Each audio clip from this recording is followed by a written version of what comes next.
इस सिस्टम के बारे में और अपने बारे में बताने से पहले मैं दिल से धन्यवाद बोलना चाहूंगा मिस्टर अभिषेक जी, मिस्टर नरेश जी को, क्योंकि जिनकी वजह से मैं यहाँ खड़ा हूँ और मुझे पता है मैं कहाँ खड़ा हूँ। सर, इस सिस्टम में काम करने से पहले थोड़ा सा मैं अपने उस बिजनेस के बारे में बताना चाहूंगा जो इससे पहले मैं करता था। इससे पहले मेरा ट्रांसपोर्ट लाइन का काम था। करीब बड़ी गाड़ी थी मेरे पास, 8 गाड़ी। 2017 के अंदर मेरे साथ एक हादसा हुआ। मेरी वाइफ और मेरे फादर की डेथ हो गई और उनकी डेथ होने की वजह से मेरा जो ट्रांसपोर्ट लाइन का काम था वो पूरा डिस्टर्ब हो गया, ये लगा लो खत्म हो गया। क्योंकि जब किसी भी इंसान के साथ कोई ऐसी कंडीशन बन जाती है तो फिर वो मेंटली डिस्टर्ब हो जाता है, वो अपने धंधे के ऊपर ध्यान नहीं दे पाता। तो उसी वजह से मेरा भी वो पूरा सिस्टम खराब हो गया। उसके बाद 2 साल में घर पे बैठा रहा। 2 साल घर पे बैठे रहने के बाद फिर से मैं धन्यवाद बोलना चाहूंगा अभिषेक जी को। उन्होंने मुझे एक ऐसी मीटिंग के लिए इनवाइट किया। मैंने P2P सिस्टम के प्लान को देखा, समझा, समझने के बाद एक डिसीजन लिया, एक टारगेट लिया। मेरा जो टारगेट था, क्योंकि अभी मैंने बताया कि पहले मैं ट्रांसपोर्ट लाइन मेरा बिजनेस था, तो ट्रांसपोर्ट लाइन के अंदर मेरे पास एक अच्छी कार थी और करीब 4-5 लाख रुपए पर मंथ की मेरी इनकम थी। तो मैंने यहाँ इस बिजनेस को स्टार्ट करने के लिए भी एक ही टारगेट बनाया था कि मैं इसके अंदर स्टार्टिंग से इतनी जबरदस्त मेहनत करूंगा कि मैं जल्द से जल्द कम से कम 1 लाख रुपए मंथली इनकम और कम से कम जो कार मेरे पास थी ट्रांसपोर्ट लाइन के अंदर उस तक मैं बहुत जल्दी पहुंचूं। तो उस टारगेट को लेकर मैंने ये बिजनेस स्टार्ट किया और दोस्तों स्टार्ट करने के साथ फर्स्ट मंथ की जो मेरी इनकम थी वो थी यहाँ से 55,000 रुपए। और उसके साथ साथ शिमला का टूर भी अचीव किया था। उसके बाद फिर काम स्टार्ट किया। सेकेंड मंथ की मेरी जो इनकम थी इस P2P से वो थी 65,000 रुपया। और तीसरे मंथ के अंदर मैं वहां पहुंच गया जो मैंने टारगेट लिया था 1 लाख रुपए महीने की इनकम का। तीसरे मंथ की मेरी जो इनकम थी वो थी 1,08,000 रुपया। और उसके साथ साथ मैंने थाईलैंड का टूर भी अचीव किया। बाकी अभी सर लोगों को भी आना है, टाइम की कमी है, बताने को मेरे पास बहुत कुछ है। बाकी यही बताऊंगा कि 12 से 13 महीने के अंदर अंदर ये नवाज खान इस सिस्टम से, इस 5,000 के कंसेप्ट से, इसी तरीके से एक मीटिंग को देखकर स्टार्ट करने के बाद आज 13 महीने के अंदर करीब 25 लाख को क्रॉस कर चुका है। और सर जो सपना था ट्रांसपोर्ट लाइन में मेरे पास जो हाईएस्ट कार थी वो थी सर 8.5 लाख रुपए की। और अभी इस सिस्टम में 12 महीने के अंदर ये नवाज खान 10.5 लाख रुपए की i20 कार में घूमता है।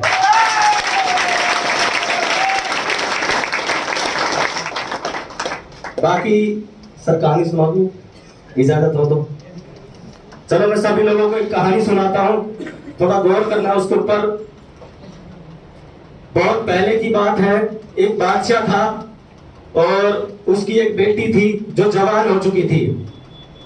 तो बादशाह को अपनी बेटी की शादी करनी थी। तो उसने अपनी बेटी से पूछा कि बेटी बताओ तुम्हारे लिए कैसा लड़का तलाश करूं कि जिससे तुम शादी कर सको। तो उसकी बेटी ने कहा कि मैं शादी तो कर लूंगी लेकिन मेरी एक कंडीशन है, मेरी एक शर्त है। तो बादशाह ने कहा बताओ तुम्हारी शर्त क्या है। तो उसकी बेटी ने कहा कि मैं उस इंसान से शादी करूंगी जो उस महल के अंदर क्या था, एक पानी का कुंड बना हुआ था, एक पानी का कुंडा बना हुआ था, उसके अंदर पानी भरा हुआ था।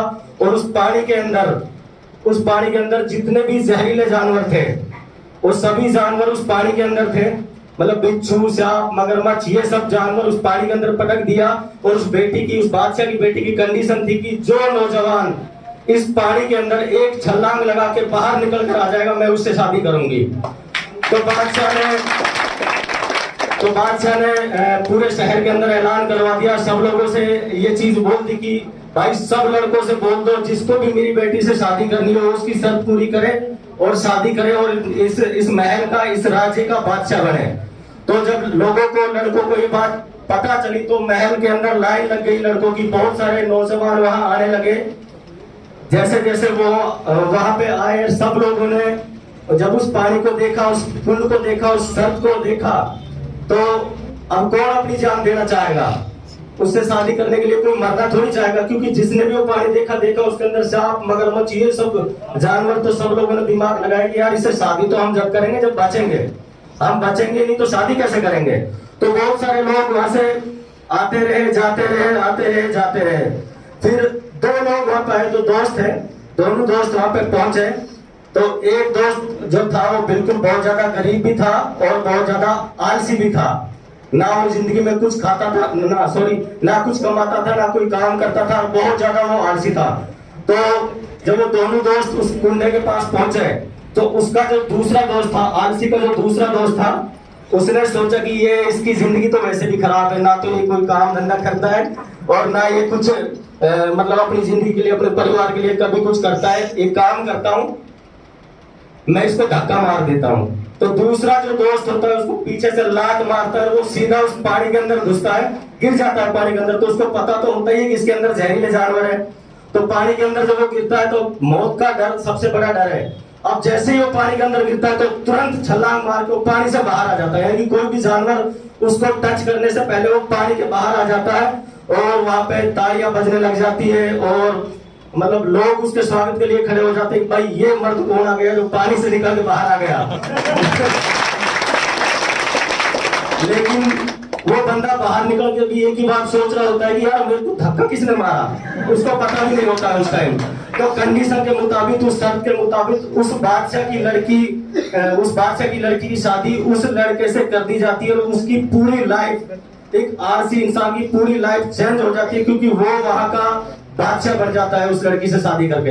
तो इस कहानी को सुनाने का मेरा मेन मकसद यही है आप सभी लोगों से, कि जितने भी नए लोग यहाँ पे आए हो, मुझे नहीं पता आप लोगों को किसने इनवाइट किया, बाकी हाँ आप लोगों की जिंदगी सेम अभी जो मैंने एक स्टोरी बताई है, स्टोरी की जैसी हो सकती है। वो कैसे कि जिसने भी आपको धक्का मारना था वो धक्का मार के आपको यहाँ पहुंचा चुका। और ये जो कंसेप्ट है, ये जो सिस्टम है, सेम उस आलसी इंसान की तरह आप भी एक बादशाह की जिंदगी यहाँ से जी सकते हो, क्योंकि काफी लोगों ने अभी सामने आके बताया, सब लोगों ने सेम इसी तरीके से स्टार्ट किया 5,000 रुपए देकर।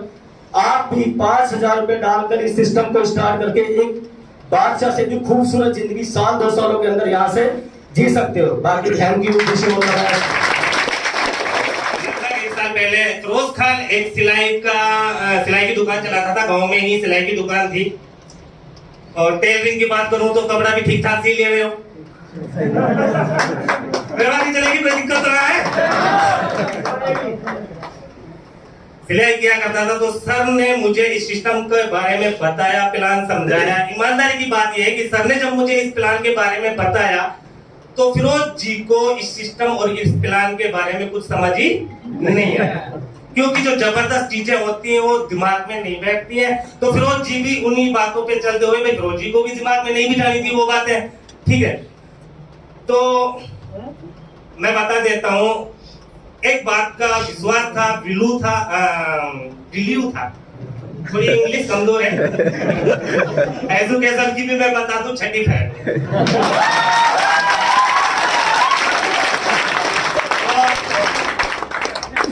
मेरी बात को अदरवाइज मत लेना, 6ठी फैल की जब इनकम के पास होगा ना खुल जाएगा। तो सर के ऊपर मुझे बहुत ज्यादा विश्वास था, कि विश्वास इतना था कि ये कुछ भी है।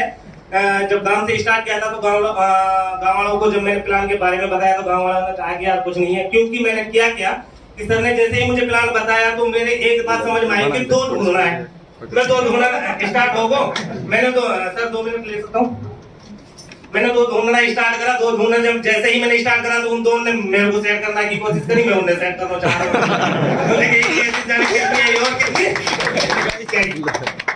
तो मैंने एक बात देखी कि यार ये जो लोग हैं ना, हर कोई अपनी जिंदगी में मस्त है, पता नहीं कोई कितना कमाता है, कोई कितना कमाता है, लेकिन ये सच्चाई है कि फिरोज के जो ड्रीम थे, जो सपने थे, बहुत बड़े। मैंने देखा कि अगर मैं इन लोगों की बातों को सुनूं तो फिरोज 10-12-15 साल कम से कम सिलाई करते होगा। 10-12-15 साल के अंदर सिलाई के अंदर तेने झंडो ना गाड़ो तो आने वाली बस 15-20-25 लास्ट 20 साल और कर ले आपको, फिर आखिर में चस्पा ही चढ़ जाएगा, कोई आंदो ही होगा वो सिलाई में कैसे ही होगा। अगर कोई करते हुए तो जहाँ तो भी होएगो। तो सर के ऊपर मैंने सिस्टम को विश्वास के ऊपर जब स्टार्ट किया तो भाई मैंने तहपलान स्टार्ट करो के लोग बागन ने कही कि यार कुछ भी ना है, ठगराव को काम है, ऐसी तो जाने कितनी आई और कितनी गई, तू भी यार फंस को देखांगा। मैंने कहा यार अपन को तो करना है, करो जबरदस्त तरीका से करो, इतना जबरदस्त तरीका से करो कि मैंने अपने परिवार को ना देखते हुए, मैं बता देता हूँ, मेरी वाइफ की डिलीवरी हो रही थी अलवर के अंदर और थाईलैंड टूर था जो वो निकला हुआ था। तो दिल के अंदर एक चॉइस थी कि यार विदेश घूमने जाऊं और सिस्टम के जरिए जाना। तो सर ने कहा कि नरेश जी का मैं शुक्रिया करना चाहता हूं। 5 दिन के अंदर जो मुझे आईडी चाहिए रही थी वो 47-48 के समथिंग आईडी चाहिए रही थी थाईलैंड टूर के लिए। तो मैं जो हिम्मत और जो मेरा हौसला था वो उसको मैं हार के थक चुका था मेहनत करते करते कि यार शायद अभी तू थाईलैंड टूर अचीवर नहीं होगा।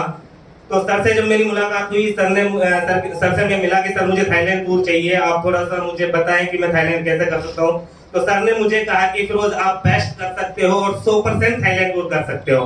तो मैं बताता हूँ कि मेरे भाई की शादी थी छोटे भाई की, उसके भी शादी के दिन 7 ही दिन रह गए थे और करने वाला था जो ऐसा है कि मैं बता देता हूँ, मेरा पापा है जो उनकी भी डेथ हो चुकी थी, मेरे बड़े भाई थे जो घर को संभालने वाले थे, कहने का मतलब उनकी भी डेथ हो चुकी थी। घर में जो कुछ एडजस्टिंग करनी थी मुझे ही करनी थी और मैंने बताया कि वाइफ को डिलीवरी हो रही थी अलवर और भाई की शादी के दिन भी साथ रह गए थे। उन्हीं 5 दिन के अंदर अंदर मैंने थाईलैंड टूर को मेहनत करी, बड़ी सख्त मेहनत करी कि 5 दिन के अंदर अंदर मैंने थाईलैंड टूर अचीव किया था और 85 आईडी 5 दिन के अंदर।